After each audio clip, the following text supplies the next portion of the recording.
आज मैं बना रही हूँ हरा धनिया के पराठे जो बच्चे भी खुद मांग कर खाएंगे। और अगर तो पराठा नरम हो, खुशबूदार हो और मक्खन से भरा हो तो कैसा लगता है। तो आज मैं बना रही हूँ हरा धनिया के पराठे, मगर बहुत ही ख़ास अंदाज में। तो वीडियो को एंड तक देखिएगा और लाइक करें, शेयर करें, सब्सक्राइब भी ज़रूर किया करें। बिस्मिल्लाहिर्रहमानिर्रहीम। अस्सलाम वालेकुम। मैं हूँ राबिया और वेलकम करती हूँ कुक एंड केयर में। अगर तो आपने ये पराठा बच्चों को एक दफ़ा बना कर दे दिया तो इंशाल्लाह आपकी टेंशन बिल्कुल दूर हो जाएगी और आपसे ये बच्चे फरमाइश करके ही बनवाएंगे, बच्चे इसके फ़ैन हो जाएंगे। तो चले इस रेसिपी को बनाना स्टार्ट कर लेते हैं। सबसे पहले मैंने धनिया लिया है, इस तरीके से रफली काट लिया है और इसको बिल्कुल भी मेहनत करने की ज़रूरत नहीं है, बिल्कुल रफली काटना है। और उसके बाद मेरे पास आलू वाला सालन पड़ा था तो मैंने आलू को भी इसमें मैश करके डाल दिए हैं। आप आलू इसमें डाल भी सकते हैं, अगर आपके पास हैं तो आप इसको स्किप भी कर सकते हैं। अकेले आप धनिया के पराठे बनाएंगे ना तो वो भी बहुत ही मज़ेदार बनेंगे। तो मेरे पास पड़ा था तो मैंने इसलिए इसमें वो भी ऐड कर दिए हैं। और अब हम इसमें किचन में मौजूद मसाले यूज़ करेंगे। तो यहाँ मैंने ड्राई धनिया लिया है और इसको इस तरीके से मोटा मोटा कश कर लिया है और इसमें ऐड करेंगे ज़ीरा। और उसके बाद हम इसमें हस्बे ज़रूरत नमक डालेंगे। तो नमक आपने ख्याल से डालना है, ज़्यादा ऐड नहीं करना। और सबसे बड़ी मज़े की बात तो ये है, इसमें ज़्यादा मसाले ऐड नहीं होते लेकिन इसका टेस्ट बहुत ही मज़ेदार बनता है। और अब मैं इसमें ऐड कर दूंगी कटा हुआ हरा धनिया। तो मैं यहाँ 3 पराठों का मिक्सचर बना रही हूँ। तो और आप अगर ज़्यादा पराठे बना रहे हैं तो हरा धनिया आप ज़्यादा ले लें। तो अब इसको अच्छे तरीके से हमने मैश कर लेना है आलू के साथ हरा धनिया को, हाथों की मदद से या फिर फोक की मदद से। और इसमें ऐड करेंगे मोटी कुटी हुई लाल मिर्च। आप इसमें हरी मिर्च भी डाल सकते हैं, वो आपकी अपनी चॉइस है। मैं यहाँ पे बच्चों के लिए पराठा बना रही हूँ तो मैंने बिल्कुल नॉर्मल रखे हैं स्पाइसेस, आप कम या ज़्यादा अपने मुताबिक कर लीजिएगा। और हम इसको अच्छे से मिक्स कर लेंगे ताकि जो इसमें हमने मसाले ऐड किए हैं वो किसी एक पराठे में ना चला जाए, तो इसलिए हमने अच्छे से मिक्स करना है। तो यहाँ पे मैंने 3 पराठों बनाने के लिए इस तरीके से इतने साइज में पेड़ा बना लिया है। तो आटा बिल्कुल नॉर्मली जैसे हम गूंदते हैं उसी तरीके से आटा गूंद लेना है और इसको सर्कल शेप में बेल लेना है। और इसके बाद हम इसमें सेंटर में मक्खन को रखेंगे और उसके बाद इसके ऊपर हमने जो फिलिंग बनाई थी वो इसके ऊपर सेंटर में ही रख देंगे।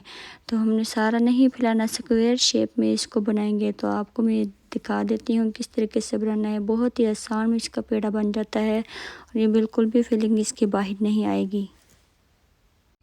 और इस तरीके से आपने सेंटर में इसको फैला देना है और उसके बाद हमने इसको शेप देनी है स्क्वायर शेप में। इस तरीके से हम इसको फोल्ड करेंगे एक साइड से और फिर दूसरी साइड से फोल्ड कर देंगे और इस तरीके से फोल्ड करके स्क्वायर शेप बना लेंगे। तो ये बहुत ही ईजीली बन जाता है।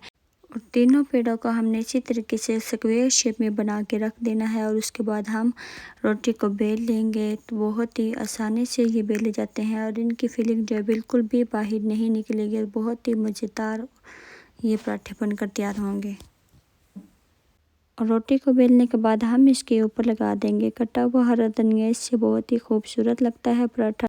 और बहुत से लोग पराठा बनाते हुए उनका जो पराठा है क्रिस्पी नहीं बनता और वो कच्चा बन जाता है और ऊपर से जल जाता है। तो हम इसको मीडियम आंच पे पकाएंगे, इससे जो आपका पराठा है अंदर तक पकेगा और ऊपर से बिल्कुल क्रिस्पी बनेगा। पराठा बनाते हुए आपने इसकी जो साइड है फ़ौरन से चेंज नहीं कर देनी, 1 मिनट के बाद ही इसको चेंज करना है। तो इस तरीके से जब थोड़ा सा कुक हो जाए और उसके बाद हमने दूसरी साइड को चेंज करके उसके ऊपर मक्खन लगा देना है। मक्खन की जगह आप इस पर ऑयल भी लगा सकते हैं। मक्खन लगाएंगे ना तो आपका पराठा ज़्यादा टेस्टी बनेगा और क्रिस्पी ज़्यादा बनेगा। मक्खन लगाने के बाद इसकी साइड हम चेंज कर लेंगे और इसको थोड़ी देर के लिए पका लेंगे जब तक इसकी जो एक साइड गोल्डन नहीं हो जाती। तो मैं आपको चेक करवा देती हूँ, ये देखिए बिल्कुल गोल्डन इसका जो कलर आया है और ऊपर देखने से भी बिल्कुल क्रिस्पी लग रहा है। और जब आपका पराठा इस तरीके से ऊपर से क्रिस्पी और गोल्डन हो जाए ना तो आपने फ़ौरन से उतार लेना है, इसको ज़्यादा देर और नहीं पकाना, क्योंकि हम ज़्यादा देर ऊपर और पकाएंगे तो वो जलना स्टार्ट हो जाएगा। तो इसी तरीके से हमने दूसरा पराठा भी बिल्कुल सेम इसी तरीके से बनाना है, इसको मीडियम आंच पे ही बनाना है और इसकी फ़ौरन साइड चेंज नहीं करनी। अब हम इसके ऊपर भी मक्खन लगाएंगे। सेम तरीका आपने दूसरे पराठे पे भी अप्लाई कर देना है। इससे आपके जितने भी आप पराठे बनाएंगे सब के सब पराठे एक ही जैसे क्रिस्पी बनेंगे। और इस पराठे को आप लंच टाइम भी बच्चों को बना के दे सकते हैं, नाश्ते में भी बना सकते हैं। ये पराठा बहुत ही मज़ेदार बनता है और आप भी इसको ख़ुद बनाकर ज़रूर ट्राई कीजिएगा। इंशाल्लाह बच्चों के साथ साथ आप ख़ुद भी इस पराठे के फ़ैन हो जाएंगे। तो ये पराठा भी हमारा क्रिस्पी गोल्डन हो चुका है। हमने इसको भी उतार लेना है और इसके बाद मैं आपको दिखाऊंगी इसकी फुल लुक बहुत ही मज़ेदार आएगी इंशाल्लाह। उसके ऊपर हमने थोड़ा सा मक्खन रखा है और नमक और लाल मिर्च धनिया ऊपर डालकर इसको मैंने सर्व किया है। बहुत ही मज़ेदार और क्रिस्पी पराठा बना है। ये पराठा आप चाय के साथ नाश्ते में बनाएंगे ना तो इंशाल्लाह आपको बहुत ही टेस्टी लगेगा और आपका पूरा दिन बहुत ही अच्छा गुजरेगा इसको खाने के बाद। और कमेंट में आपने ज़रूर बताना है कि आपको ये रेसिपी कैसी लगी है। और मेरा तो ये बहुत ही फेवरेट धनिया का पराठा है। अगर आप भी इसको एक दफ़ा ट्राई कर लेंगे ना तो इंशाल्लाह आपकी भी ये फेवरेट पराठे होने वाले हैं। तो मैं गारंटी देती हूँ आपको ये बहुत ही पसंद आएंगे।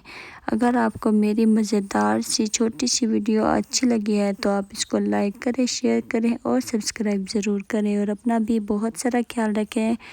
राबिया को भी तो हमें याद रखिएगा। मुझे दीजिए इजाज़त। मिलते हैं नेक्स्ट वीडियो में मज़ेदार रेसिपी के साथ। अल्लाह हाफिज़।